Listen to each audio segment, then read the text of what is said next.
So there's this guy, person, who shows up at the house of Usher, a mansion with this dude Roderick and his sister Madeline. This house has been in their family for days, weeks, months, years, decades, centuries. Anyways, Roderick summoned his childhood boyfriend Make out with him? because he'd been feeling both emotionally and physically sick. Like, literally. When Person arrives, the first thing he notices is a gloomy and decaying atmosphere, like boyfriend Roderick and his sister's lack of a will to live. Suspicious. That's weird. When Person gets in the house, he sees that the inside is just as desolate, demon-like, and basically just depressing as the outside. He meets up with boyfriend Roderick and sees that he's much paler and more lethargic than he once was. Boyfriend Roderick thanks Person for going all the way to meet him and informs him that his nerves and senses are heightened, likely making him afraid of his own house. Like, literally. His sister, Madeline, is also deathly ill with a disease that no doctors have been able to reverse, leaving her withering away in a bed like a sad, lifeless piece of some lobster that just wants to die, but is left in its tank for all the customers to look at and know, huh, that's what I'm eating! Over the next few days, Person makes too many attempts to cheer up boyfriend Roderick, who, as he previously prophesied, only grows closer to dying of his fears and anxieties, just like me.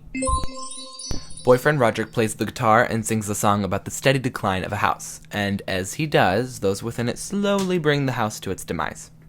As the days continue and boyfriend Roderick's hopeless, lifeless, sad, depressed, scared, truly disappointing, honestly a bit pitiful demeanor does not change, boyfriend Roderick posts the theory that the house itself is sick, just as he and his sister are. Eventually, Miranda succumbs to her illness and dies, finally, and boyfriend Roderick insists she is buried right under the house in the tomb. As if that's normal. Person comes to the conclusion that boyfriend Roderick and Madeline were twins, also noting her rosy cheeks after her death like the creep he is. Madeline's death only makes poor boyfriend Roderick spiral further, and Person notices his newfound unease in the house, which only seems to be falling apart as he continues to stay in it. What's going on? Y'all are going to jail! One night, boyfriend Roderick's panic seems to be at an all-time high, even higher than that one guy in the science building bathrooms during 5th hour on a block day. And he knocks on Person's door. In order to help the two of them, Person begins to read a book to boyfriend Roderick until the night passes.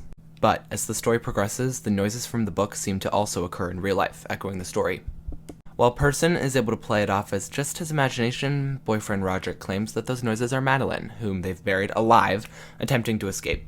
Boyfriend Roderick's fears are confirmed as the storm outside the house grows to a climax, pushing the door open and revealing Madeline, bloodied and exhausted. She angrily tackles the now hurt boyfriend Roderick, pushing him to the ground. She dies, both being sick and starved and now physically injured, and he dies from his anxiety. Person flees the house, and as he does, the entire house of Usher crumbles right in front of him to reveal a red moon behind it.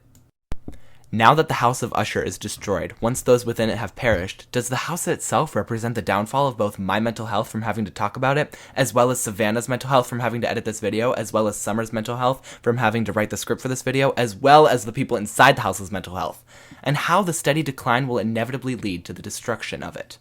Or rather, does the story aim to speak about the consequences of a bloodline tainted by incest for decades, like your mom's? Regardless, it's undeniable that symbolism is frequently used to connect the Usher family and the house they live in, making them synonymous as a being.